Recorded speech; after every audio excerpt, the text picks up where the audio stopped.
ಅದು ಹಾಕಿ ಕಳಿಪಕ್ಕೆ ನಂಗಡ ಎಲ್ಲ ಪರಂಪರೆ ಆಚಾರತ್ನ ವಿಚಾರತ್ನ ಪಾಲನೆ ಮಾಡಿತ್ತು, ಶಿಷ್ಟಾಚಾರತ್ನ ಪಾಲನೆ ಮಾಡಿತ್ತು ಕೂಡೊಂಡೆಂಗಿದೆ ನೇರಾಯಿತು ಅವರ ಇತಿಹಾಸ ಅಂತ. ಇಂದು ರಾಷ್ಟ್ರೀಯ ಅಂತಾರಾಷ್ಟ್ರೀಯ ಮಟ್ಟತ್ತು ನಂಗಳ ಗುರುತಿಸಿಡುವಂಥ ஒரு ಕಾರ್ಯಕ್ರಮ ನಂಗಡ ಹಾಕಿ ನಮ್ಮೆ.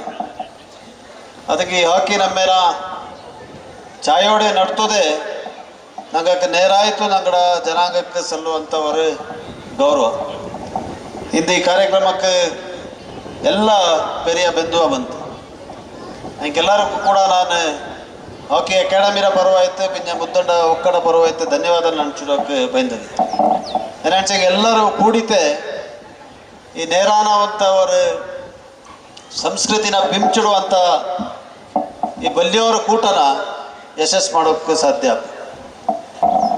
396 ಒಕ್ಕಳ ಕೂಟಿಡಿತೆ ஒரு களிನ ಏರ್ಪಾಡು ಮಾಡೋಣಿಗೆ ಅದು ಸುಲಭತ್ರ ಕೆಲಸ ಅಲ್ಲ.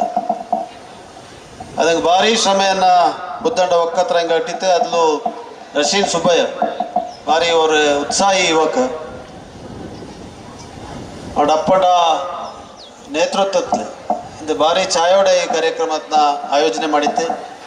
ಸುಮಾರು ಜನ ಇದಕ್ಕೆ ಬೆಂಬಲವಾಯ್ತು, ಆರ್ಥಿಕವಾಯ್ತು, ನೇರವಾಯ್ತು, ಪರೋಕ್ಷವಾಯ್ತು ನಿಂತಿತ್ತು. ಹಿಂಗೆಲ್ಲರೂ ಕೂಡ ನಿಂಗೆ ಇಂದು ನಂಗಳ ಅವರು ನಮ್ಮೆಲ್ಲ ರಕ್ಷಣೆಗೆ ನಿಂತುಳಿರ ನಿಂಗಕ್ಕೆ ಈ ಕ್ಷೇತ್ರತ್ರ ಪ್ರತಿನಿಧಿ ಆಯ್ತು, ಈ ಜನಾಂಗತ್ರ ಪ್ರತಿನಿಧಿ ಆಯ್ತು.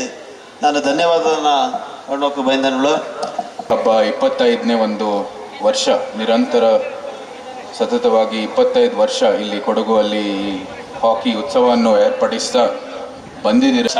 This is a stage where not only sports gets together, even culturally, socially, all of us can come together ಅಂತ ಒಂದು ಅವಕಾಶ.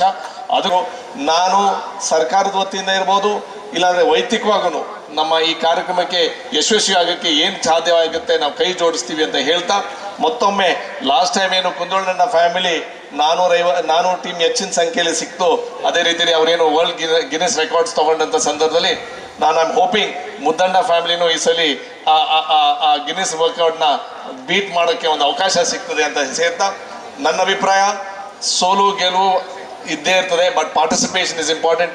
ಖುಷಿ ಅಂತಂದರೆ ನಮ್ಮ ಫ್ಯಾಮಿಲಿಯವ್ರ ಮನೆ ಮಾದಂಡ ಫ್ಯಾಮಿಲಿನೂ ಈ ಸಲ ಸೇರ್ಕೊಂಡಿದೆ ಅಂತ ನನ್ನ ಅಭಿಪ್ರಾಯ. ಅವ್ರಿಗೂ ವೈಯಕ್ತಿಕವಾಗಿ ಒಳ್ಳೇದಾಗಲಿ ಅಂತ ನಾನು ಇಲ್ಲಾಂದರೆ ಹೇಳಲೇಬೇಕು. ಯಾಕಂದರೆ I also should encourage lots of youngsters coming in and playing, ladies also coming in and playing. I wish you all the very best and successful program. And ನನಗೆ ಗೊತ್ತಿರಂಗೆ ನೀವು ಹೇಳ್ದಂಗೆ ಬಿಸಿಲು ಜಾಸ್ತಿ ಆಗಿರೋದ್ರಿಂದ ಟೈಮಿಂಗ್ಸ್ ಒಂಚೂರು ಅಡ್ಜಸ್ಟ್ ಮಾಡಿಕೊಂಡು ಆಡಿಸ್ಲಿಕ್ಕೆ ಅವಕಾಶ ಮಾಡಿಕೊಡ್ಬೇಕು ಅಂತ ಹೇಳ್ತಾ, ಮತ್ತೊಮ್ಮೆ ಮುದ್ದಂಡ ಫ್ಯಾಮಿಲಿನ ಎಲ್ಲ ಹಿರಿಯವ್ರಿಗೆ ಯುವಕರಿಗೆ ಇದೇ ರೀತಿಲಿ ನಿಮ್ಮ ಫ್ಯಾಮಿಲಿ